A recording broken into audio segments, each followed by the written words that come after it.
You are listening to Danny on What the HEK podcast. This is the place where I share my experience, knowledge and skills. Now I'm going to get you to introduce yourself because I always get people's names wrong. So you are? Rebecca Davison. Well Thanks done. for having me, Danny. It's great to be here. Good. Now we're going to get straight into it. We don't muck around. We've got 12 questions which have been scrutinised by our judges. And we're going to see how you answer, and then we're going to ask you who you are and what you do. So a nice simple one straight away. What is your favourite book to read?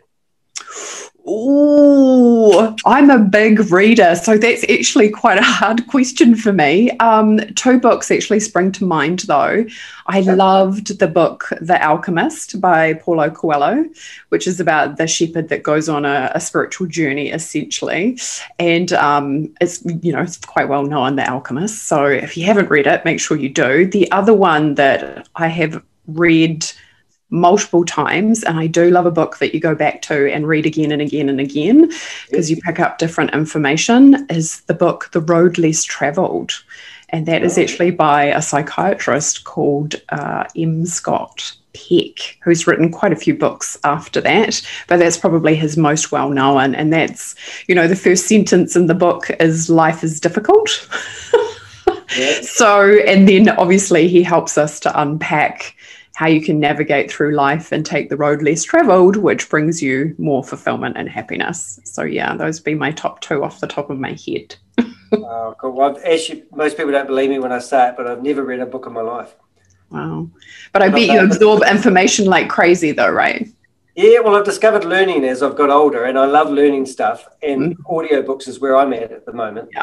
Yeah. But interestingly enough, I went to a group called the Speakers Group, and they had people can do readings, and this guy was doing the Pooh, what are they called, Winnie the Pooh. Oh yes, one of my favorites. He read it so animated, and we were also quiet, and he was like mesmerized. We were mesmerized by him doing it. That he thought we weren't interested in what he was saying but he was just doing it so well.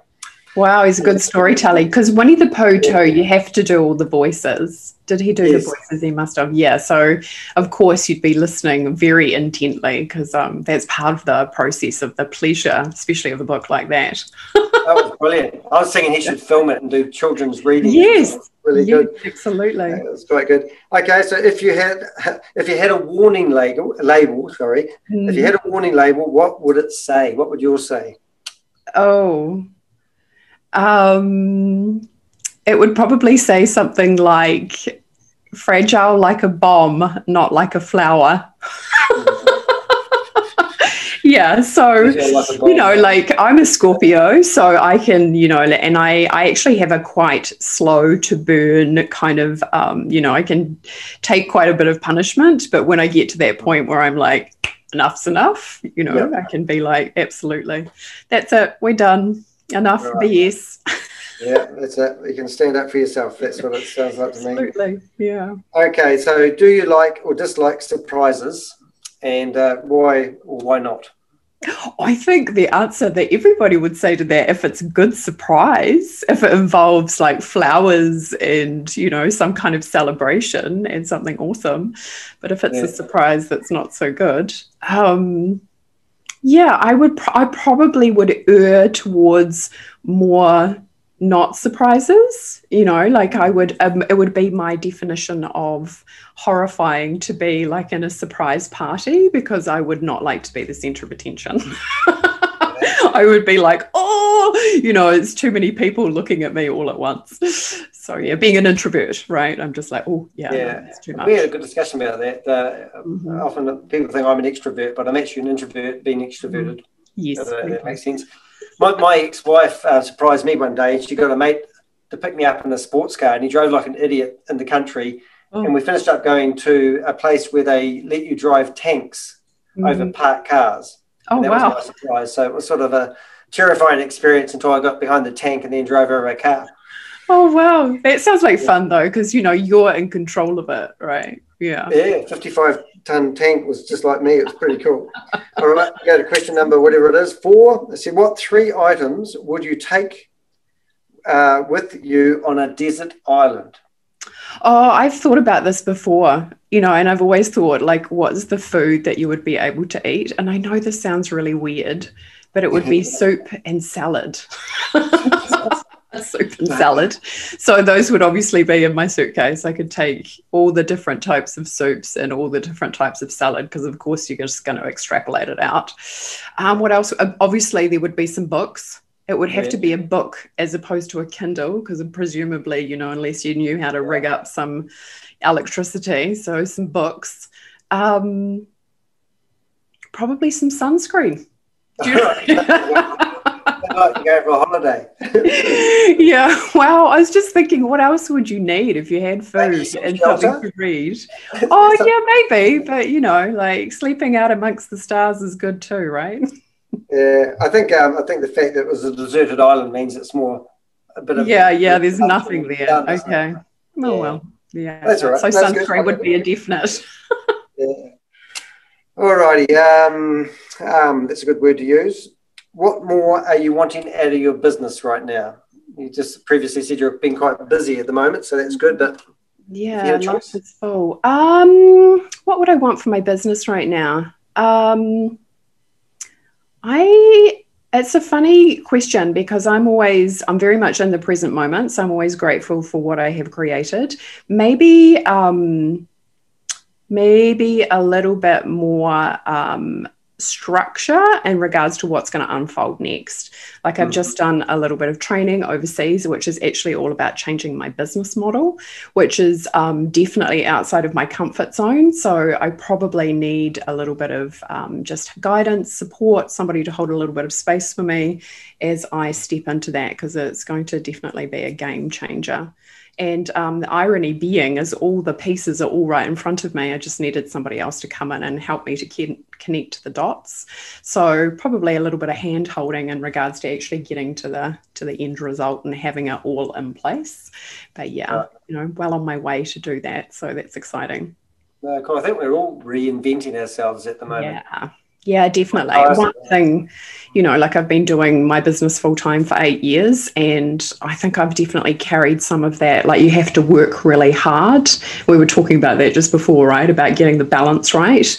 And I'm really looking now to create more time in my business to do other projects, like write a book, etc.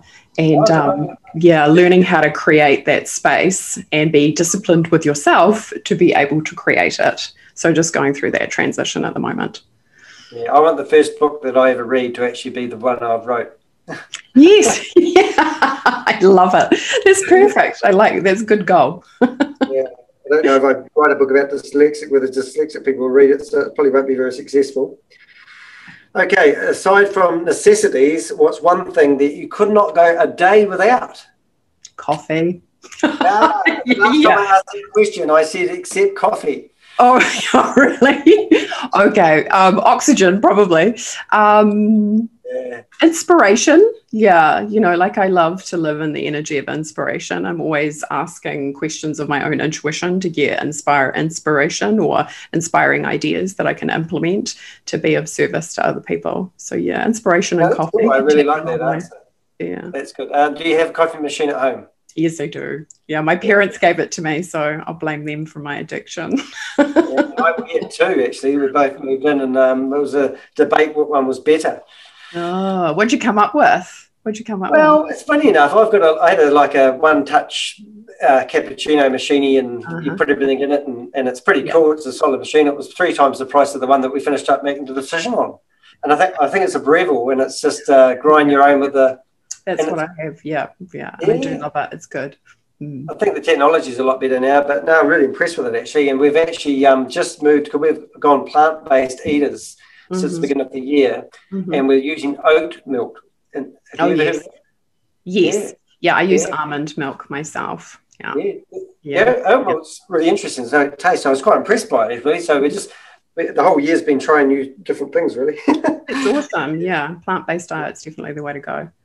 Yeah, no, I haven't missed it at all. All the other stuff. Okay, what about school? What was your favourite subject? Oh, crumbs. This is so funny, because I was literally thinking about this the other day. Philosophy / classics. So, you know, studying Aristotle and Socrates and, you know, the gods, and asking all those questions about what it means to be pious or a good person, you know. So, yeah, and I probably liked that subject because it was actually taken by our headmistress, and it was the only opportunity to really have a debate with her. Was she a goddess or something? Sorry, what was that? Was she a Greek goddess or something? Well, yes, I could attribute those qualities to her if I was looking kindly. Yeah, that's nice. Yeah. I'd love to learn that sort of stuff. It'd be quite interesting. I'm probably the worst person. I've been to Greece and gone through all the ruins, and I've probably missed a whole lot of opportunity there of learning about history. Yeah, I loved it. I just loved the, you know, because Socrates was the person who said an unexamined life is not worth living, or is it Aristotle? Anyway, one of them. But, you know, which is my work. It's all about self-inquiry, getting to know yourself. So it lines up perfectly. Good stuff. What's the craziest thing you've ever done talking about life? Oh, crumbs. What's the craziest thing that I've ever done? I don't know what your definition of crazy is. I have never jumped out of a plane or done a bungee jump. I don't think I would ever be able to do that. Crazy. I lived in a van for 6 months when I was younger. Oh, yeah. Traveled across the United States with my boyfriend. Oh, that's crazy. Alone. Yeah. Yeah. Yes, yeah, absolutely. So I guess I don't know if that's crazy though, but it might be to other people. I'm not sure. Yeah. I hitchhiked through the Middle East. Oh, wow.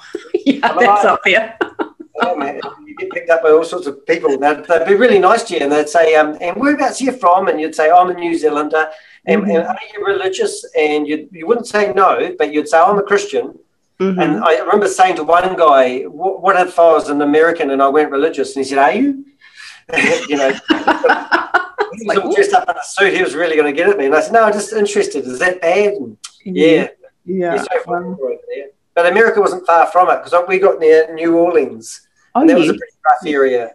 Yeah, there's definitely, you can feel it in America too, you know, like in some states it's really palpable. You can feel tension, sometimes animosity, you know. Even if you're in San Francisco and you walk a couple of blocks, you see a great contrast in regards to people living on the street and then all the people from Silicon Valley who work in the city. So, you know, it's it's interesting country. And, you know, even that was 20 plus years ago as well. So yeah, I'm sure it's very different now too. I'm not sure if I would do it now. We did it with a lot of innocence. Yeah, I did. I just, at Christmas time, went to Bangladesh, India, and China. And Bangladesh is a massive country. But everywhere I travel in Bangladesh, the people are all about the same. But now you talked about the United States. You're definitely right. There's, you know, it's like blocks of different people. Yeah. And in every state has very different identities. So, yeah, United States, right? Cool. So you work for yourself, so you haven't really got a job, but the question is, what's the biggest complaint about your job? Oh, wow. I don't know if it's a complaint. It's probably a positive that I don't have one. You know, my last job was in banking, and yeah, that was quite a few moons ago now. So, but my biggest complaint, sorry, what was that? Make it a complaint about your last job. Yes, I was just thinking back to that. I was mismatched in my value proposition. I thought there was something wrong with me, but I didn't realize that it was just my values. You know, the values of what I was doing wasn't aligned with me personally. So figuring that out and then having the courage to leave and go and do something that was a value match exponentially increased my happiness. So, you know, it was just such a relief to go, there's nothing wrong with me. I just have different values from what I've actually chosen here. And then before you can go and change it. I think that when you're in that situation and you do look back, you're amazed that you actually did it. Yes. Yeah. And you think, why did I leave it so long? Yes, yeah, exactly. Why did I do that to myself? Yeah. Right. What was your first job? We've got 2 more to go after that. First job. Oh, my first ever job was working in my dad's wool shed as a rousey, which was sorting wool. So yeah, I grew up on a farm. So, and it wasn't back-breaking, but it was very hard work on the buttocks. If you know anything about wool sheds, it wasn't a raised stand, which meant that you had to crouch down like on your, and you did that most of the day, up and down, up and down, up and down. And the next day when you got out of bed and your muscles would be really tight and sore. So you would be walking like you had plank legs. Yeah, it was hard work, but that was my very first job. Oh, cool. And what happens if you cross a sheep with a kangaroo? I don't know. You get a woolly jumper. Yeah. That's a dad joke. I got told the other day I tell dad jokes, and I'm going, oh my goodness. Yeah, that's good though. I like it. I knew it was going to be something like that. Oh, and it's fitting with the next question, second to last. What makes you laugh the most? My dad jokes. I do like a dad joke. I do like a dad joke for sure. Simple jokes you don't have to think about. Yeah, exactly. Nothing too complicated. Sometimes I'm definitely the person who's like, everybody's laughing and I'm like, oh, hold on a second. I'm not sure if I get it. All right. I don't have a go answering this one. It's not complicated. Can be. Who is your hero? Oh, lots of people come to mind, actually. My dad, obviously, because, he was a huge role model for me in terms of the fact that he overcame fear a lot to create freedom for himself. 3 small children, went over to a property and replumbed, rewired, redecorated, painted it, and while running a farm and having 3 small children. I thought that was really courageous. So he was really the person who gave me permission to live my dreams. So he's definitely my hero. Can you fix things with number 8 wire?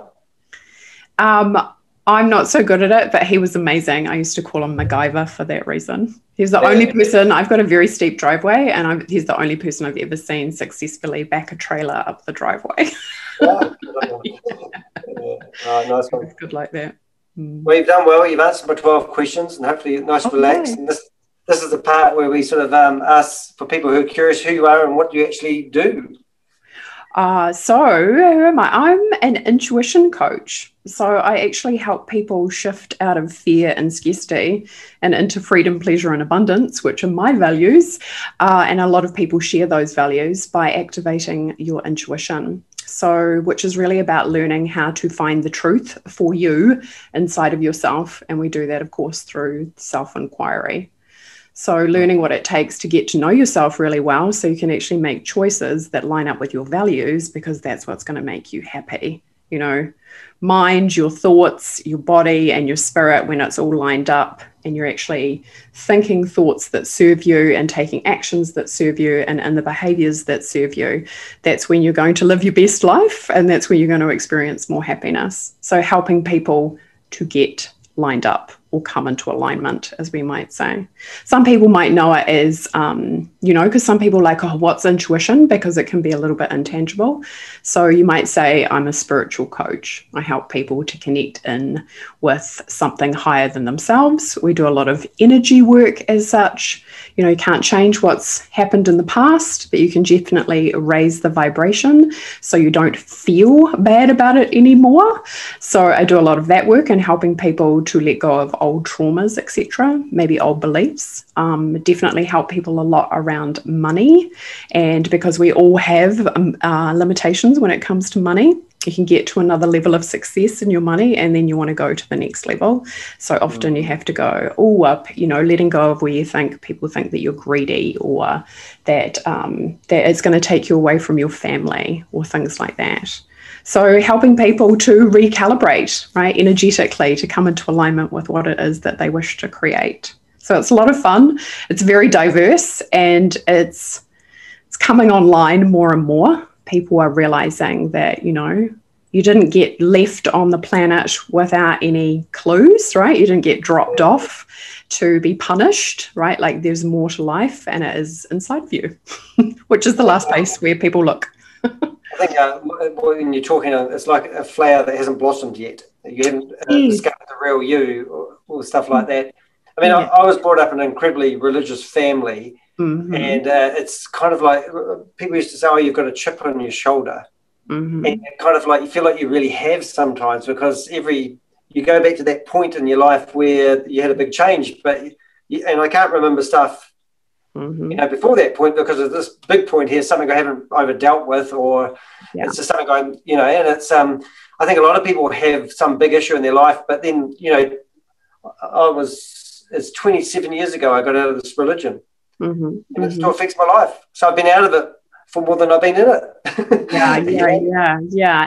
And it's very much it comes back to often the emotions that we have about it, because you can't change what's happened, and it's part of your story, but you don't want to let the feelings that you have around it to kind of rule the choices that you're making in the present moment. And this often happens, right? We go, am I good enough to be able to go and take that action step to put myself out there to be in service to other people?